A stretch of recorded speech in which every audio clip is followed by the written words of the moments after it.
Media వారందరికీ నమస్కారం అండి. ఇక్కడికి వచ్చినటువంటి సార్ మీరు భయం వేస్తుంది, అలా సీరియస్గా చూడకండి అన్న. స్టేజ్ మీద ఉన్న పెద్దలందరూ కూడా నమస్కారం అండి. మైకే అందరికీ నమస్కారం. మర్చిపోతాను సార్ మధ్యలో. నాకు ఈ సినిమాలో అవకాశం ఇచ్చిన మా డైరెక్టర్ గారు, ప్రొడ్యూసర్ గారు వరప్రసాద్ సార్కి thank you very much sir. అలాగే ఈ సినిమాలో నాకు చాలా మంచి క్యారెక్టర్ ఇచ్చారు. ప్రతి ఫంక్షన్లో ఎలా చెప్తారు జనరల్గా, కానీ నేను ఈసారి మనస్ఫూర్తిగానే చెప్తున్నానండి దీన్ని. ఎందుకంటే నేను వెళ్ళిన రోజు చాలా కేర్ తీసుకుని ఈ క్యారెక్టర్ ఎలా చేస్తే బాగుంటుంది, ఎలా ఉంటే బాగుంటుంది అని చాలా కరెక్షన్స్ చేశారు.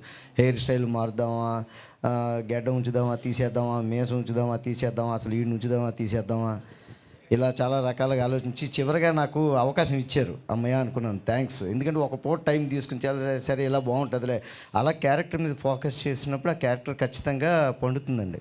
డైరెక్టర్ గారు ఫోకస్ చేస్తే అలాగే నాకు ఫోకస్ చేసి క్యారెక్టర్ డిజైన్ చేసి చాలా మంచి అవకాశం ఇచ్చారు.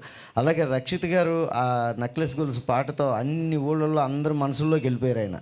ఆయనతో యాక్ట్ చేస్తున్నాను, అదొక ఆనందం. ఆయన కూడా చాలా కూల్గా, అంటే చాలా పట్టుదలగా చేశారు ఈ క్యారెక్టర్. రోజు చేసినప్పుడు కూడా నైట్ అయిపోతుండేది 2 o'clock వరకు కూడా, అయినా అలాగే ఎనర్జీతో చేశారు. ఇంత మంచి క్యారెక్టర్ ఇచ్చారు. థ్యాంక్ యూ వెరీ మచ్ అండి. మీ మీడియా వారి సహకారంతో, ఆడియన్స్ సహకారంతో, మరి ఈ ఆపరేషన్ మీ సక్సెస్తో ఈ ఆపరేషన్ గ్రాండ్ సక్సెస్ అవ్వాలని నేను కోరుకుంటున్నాను అండి. థ్యాంక్ యూ వెరీ మచ్ అండి. అలాగే ఇక్కడ ఎంటైర్ టీంని అంతటినీ ఎంకరేజ్ చేయడానికి వచ్చిన విశ్వక్షేణ్ గారికి కూడా thank you sir. Thank you very much అండి.